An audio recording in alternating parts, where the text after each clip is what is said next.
Sir हमें चाहते हैं कि न्याय हो सर। मेरी सर जान चल रही है, मेरी नौकरी जाने वाली सर। वो सर इतना इतना सर घोटाला की हुई है। दोस्तों, आज हम बात करने वाले हैं इंटरनेट के सबसे ज्यादा वायरल मामले ज्योति मौर्य और आलोक मौर्य के बारे में, जिनके बारे में आपको कोई ना कोई मीम, कोई ना कोई पोस्ट, कोई ना कोई हैशटैग या कोई ना कोई वीडियो जरूर इंटरनेट पर देखने को मिल ही चुका होगा। तो आइए जानते हैं कि इन दोनों में से सही कौन है और गलत कौन है, और किसका पक्ष सही है और किसका पक्ष गलत है। पहले इन दोनों की स्टोरी जान लेते हैं। तो आलोक मौर्य बताते हैं कि उनकी शादी ज्योति मौर्य से 2010 के अंदर हुई थी, जब वह पंचायत में क्लर्क का काम करते थे और ज्योति मौर्य के सपने बड़े थे, उन्हें एसडीएम बनना था। और आलोक मौर्य ने भी उन्हें आगे पढ़ाया और इलाहाबाद ने उन्हें भेज दिया, जो कि अभी प्रयागराज है, वहां पर उन्हें पढ़ने के लिए भेज दिया। ज्योति मौर्य ने भी खूब पढ़ाई की और 2015 के अंदर वह एसडीएम बन गई। पर एसडीएम बनने के बाद वह आलोक मौर्य की सही से रिस्पेक्ट नहीं करती थी, उनको सही से इज्जत नहीं देती थी और उन्होंने दूसरे आदमी से चक्कर भी चला लिया। आलोक मौर्य को जब यह पता चला तो वह ज्योति मौर्य का पीछा करने लगे और आलोक मौर्य का यह कहना है कि उन्होंने ज्योति मौर्य को एक होटल के अंदर रंगे हाथों पकड़ा था। अब ज्योति मौर्य का जिसके साथ अफेयर है उसका नाम है मनीष दुबे, जो कि एक पुलिस इंस्पेक्टर है। और 2020 के अंदर ही आलोक मौर्य को ज्योति मौर्य और मनीष दुबे के अफेयर के बारे में पता चल चुका था, पर इन दोनों की बड़ी पोस्ट होने के कारण वह अपना मुंह नहीं खोल पाए। और आज 2024 में उन्होंने अपना मुंह खोला और सब कुछ बताया। यह है आलोक मौर्य की स्टोरी। अब ज्योति मौर्य की स्टोरी के बारे में भी बात कर लेते हैं।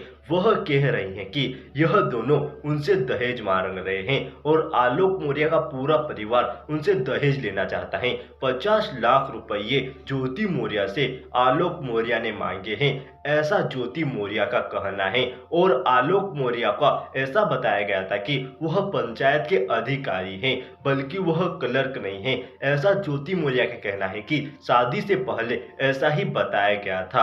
अब इन दोनों की स्टोरी में से आलोक मौर्य की स्टोरी लोगों को ज्यादा स्ट्रोंग लग रही है और इसीलिए लोग आलोक मौर्य का बहुत ज्यादा सपोर्ट कर रहे हैं। तो मैं भी आपको कहता हूं कि अगर आपको आलोक मौर्य का सपोर्ट करना है तो आप कर सकते हैं, पर एक बात यह भी है कि आप एक ज्योति मौर्य के कारण पूरी नारी जात को बदनाम नहीं कर सकते। सोशल मीडिया पर ऐसे बहुत सारे मामले वायरल हो रहे हैं जहां पर पति अपनी पत्नी की पढ़ाई छुड़वाकर उन्हें घर ले जा रहे हैं, और जब उनसे पूछा जा रहा है कि आप अपनी पत्नी की पढ़ाई क्यों छुड़वा रहे हैं, तो वह बोल रहे हैं कि अगर हम भी इसे पढ़ा देंगे और यह एसडीएम बन जाएगी तो यह भी ज्योति मौर्य जैसी हो जाएगी और यह भी हमें छोड़कर निकल जाएगी। दोस्तों, ऐसा नहीं होता। हर एक स्त्री अलग अलग होती है। आपने ऐसे बहुत सारे केस देखे होंगे जहां पर पति की छोटी नौकरी होती है और पत्नी की बड़ी नौकरी होती है, तब भी वह शान से अपनी जिंदगी बिताते हैं। और आप तो ऐसे रिएक्ट कर रहे हैं कि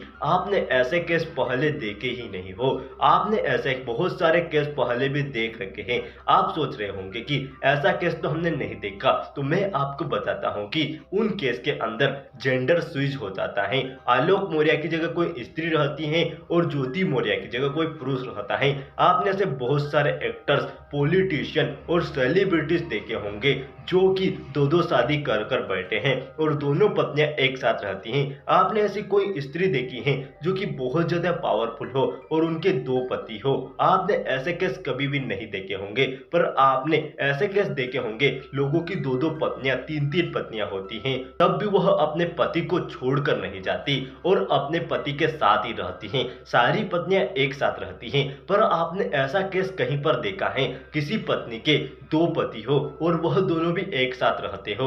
आपने ऐसा केस कभी भी नहीं देखा होगा। तो आप एक ज्योति मौर्य के बदले पूरी नारी जात को कैसे बदनाम कर सकती हैं? जब आप एक पति के बदले पूरी पति जात को बदनाम नहीं कर सकते, तो आप एक पत्नी के बदले पूरी पत्नी जात को कैसे बदनाम कर सकते हैं? तो यह तो इंसान की फितरत है कि जब वह ज्यादा पावरफुल हो जाता है तो वह अपने से कम पावरफुल लोगों के साथ रहना पसंद नहीं करता और वह अपने बराबर के या फिर अपने से ऊंचे लोगों के पास ही जाता है। और यह भी ज्योति मौर्य ने किया। मैं ज्योति मौर्य को डिफेंड नहीं कर रहा हूं कि उन्होंने सही किया, उन्होंने जो किया वह भी बहुत ज्यादा गलत है। जिस आदमी ने आपका इतना ज्यादा साथ दिया आप उसे ही छोड़कर भाग के, यह भी बहुत ज्यादा गलत है। पर आप एक के बदले पूरी नारी जात को बदनाम नहीं कर सकते। मैं आपको यही कहना चाहता हूं। आपकी इसके बारे में क्या राय है कमेंट में जरूर बताइएगा।